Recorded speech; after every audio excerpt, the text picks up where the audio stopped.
दोस्तों, स्वागत है आपका अपने YouTube चैनल रेल रिव्यू में। दोस्तों, आज हम गवर्नमेंट की जो एक स्कीम है यूपीएस यूनिफाइड पेंशन स्कीम, जो पेंशन की पहले गवर्नमेंट एनपीएस ओपीएस था, उसके बाद एनपीएस लाई, अब इसके बाद एनपीएस के बाद यूपीएस लाई है। तो यूपीएस के बारे में देखेंगे कि यूपीएस में क्या क्या प्रावधान किए गए हैं, इसमें मिनिमम पेंशन की व्यवस्था की गई तो वो कितनी है, इन सब चीज़ों के बारे में डिटेल से देखेंगे। तो चलिए आइए वीडियो शुरू करते हैं। सबसे पहले तो ये है कि ये जो स्कीम है वो 1 अप्रैल 2025 से लागू होगी। उसके बाद इसमें आपको ऑप्शन मिलेगा, जैसे किसी के ने एनपीएस चूज कर लिया है, किसी की मान के चलो 2005 या 2007-10 जब कभी भी जॉब लगी और उसने एनपीएस चूज कर लिया तो उसके पास ऑप्शन रहेगा कि वो चाहे तो ओपीएस में आ सकता है, या फिर अभी कोई भी नई गवर्नमेंट जॉब लगता है तो उसके बाद अगर वो चाहता है कि वो एनपीएस लेना चाहे तो वो एनपीएस ले सकता है, अगर वो चाहता है तो ओपीएस लेना चाहे तो ओपीएस ले सकता है, मतलब यूपीएस ले सकता है, मतलब दोनों में से कोई भी एक ले सकता है। एनपीएस चाहे तो एनपीएस, यूपीएस चाहे तो यूपीएस, ये ऑप्शनल स्कीम है। उसके बाद इसमें जो रहेगा यूपीएस में जो गवर्नमेंट का एम्प्लॉय का तो 10% कॉन्ट्रीब्यूशन रहेगा जो एनपीएस में भी रहता था, लेकिन ओपीएस में एम्प्लॉय से कोई भी कॉन्ट्रीब्यूशन नहीं लिया जाता था। तो यूपीएस में भी गवर्नमेंट एम्प्लॉय का है वो 10% रहेगा। उसके बाद जो एनपीएस में गवर्नमेंट का रहता था वो 14% रहता था। कितना? 14% रहता था गवर्नमेंट का। लेकिन अभी जो यूपीएस है उसमें गवर्नमेंट ने अपना जो कंट्रीब्यूशन बढ़ाकर कितना कर दिया है, 18.5।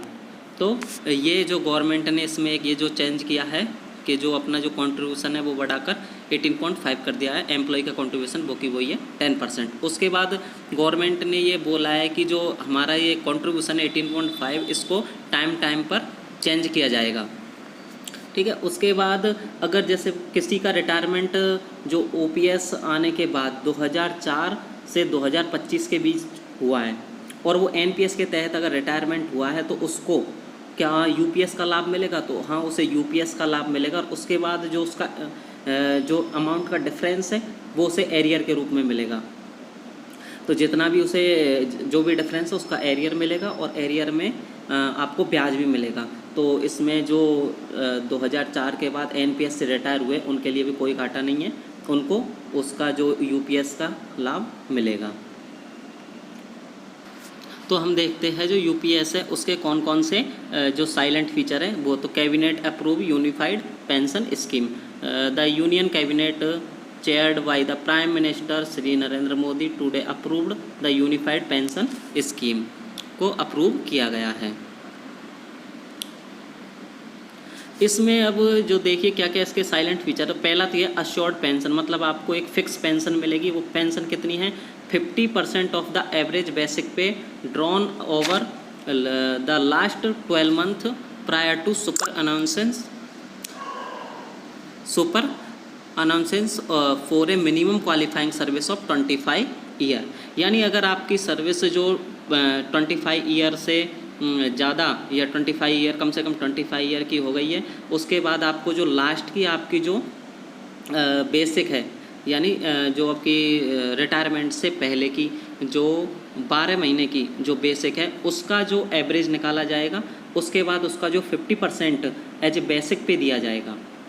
यदि आप 25 साल से कम 25 साल की सर्विस पूरी कर लेते हो तो 50% आपको बेसिक पे दिया जाएगा। उसके बाद ये 50% जो बेसिक पे है इसमें आपका डीआर दिया जाएगा। जैसे पहले आपको डीए दिया जाता था, डियरनेस अलाउंस, उसी हिसाब से यहाँ पे डीआर यानी डियरनेस रिलीफ दिया जाएगा इसमें 50% में।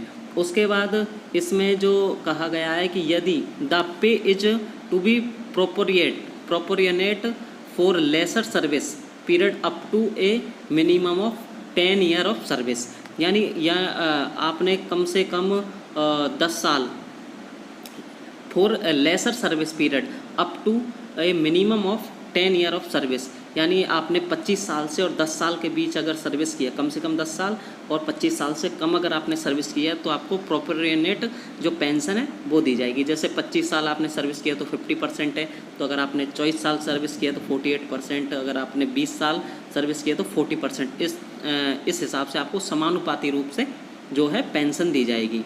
इसमें भी आपको डीए का प्रावधान यानी डीआर, डियरनेस रिलीफ, उसका प्रावधान रहेगा। उसके बाद है assured family pension, 60% of pension of the employ immediately before his her demise.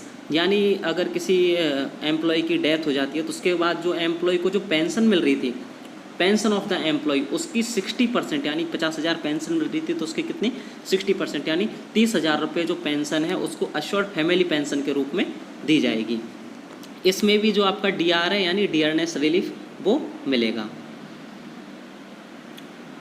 उसके बाद जो आपकी अश्योर्ड मिनिमम पेंशन यानी 10,000 पर month of superannuation after minimum of 10 year service, यानी 10 साल की सर्विस के बाद भी अगर आपका जो पेंशन है वो अगर एक हिसाब से कैलकुलेट की जाए तो 10,000 से अगर कम बन रही है, मान के चलो किसी की 8,000 बन रही है, किसी की 9,000 बन रही है, तो उसको मिनिमम 10,000 से कम पेंशन नहीं दी जाएगी। मतलब उसका बेसिक 10,000 पर मंथ माना जाएगा, तो उसको 10,000 के हिसाब से पेंशन दी जाएगी अगर आपने 10 साल से ज़्यादा की सर्विस कंप्लीट कर ली है तो।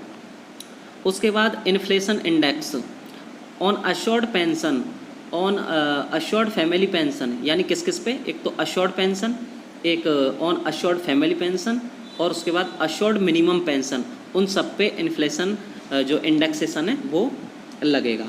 यानी डियरनेस जो रिलीफ है, जो डीआर की मैंने बात की थी, वो डियरनेस जो रिलीफ है, जैसे डियरनेस अलाउंस पहले महंगाई भत्ता मिलता है अपन को सर्विस में, ऐसे यहाँ पे डियरनेस रिलीफ मिलता है।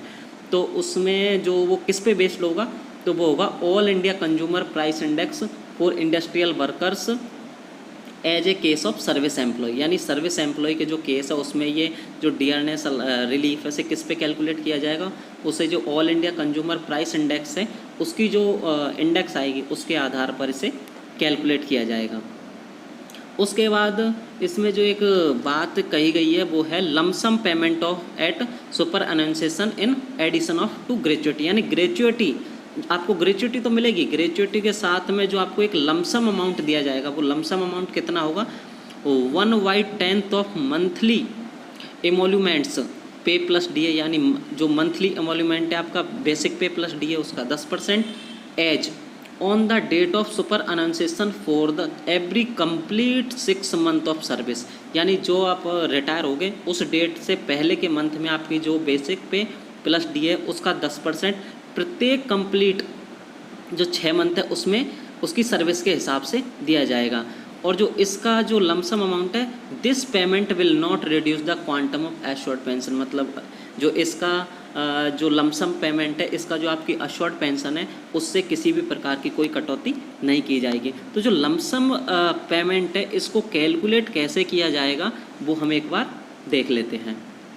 तो जो आपका जो लमसम अमाउंट है उसे कैलकुलेट कैसे किया जाएगा, तो उसमें जो बोला गया है कि जो आप रिटायर होंगे उससे जो पहले के जो मंथ है उसकी आपका बेसिक पे प्लस डीए उसका 10वां हिस्सा और इंटू 2x यानी उसमें बोला गया है कि प्रत्येक 6 मंथ में जो प्रत्येक 6 मंथ है पूरी आपकी एंटायर सर्विस का उससे कैलकुलेट किया जाएगा। तो इसमें मान के चलो आपने एक्स है, ये है टोटल ईयर ऑफ सर्विस, यानी आपने मान के चलिए 25 साल सर्विस की, तो उसका प्रत्येक 6 ईयर कितना हो जाएगा, एक साल में 6 ईयर कितना 6 मंथ कितना होता है पर ईयर में 6 मंथ होता है ट्वाइस, यानी एक साल में 2 बार 6 मंथ कैलकुलेट किया जाएगा।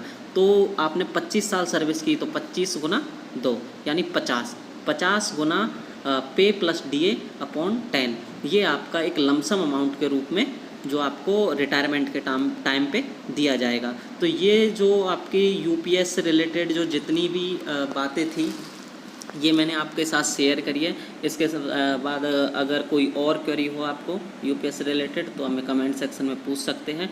इस वीडियो को अपने दोस्तों के साथ शेयर करिए, हमारे चैनल को सब्सक्राइब कर सकते हैं आप। धन्यवाद दोस्तों।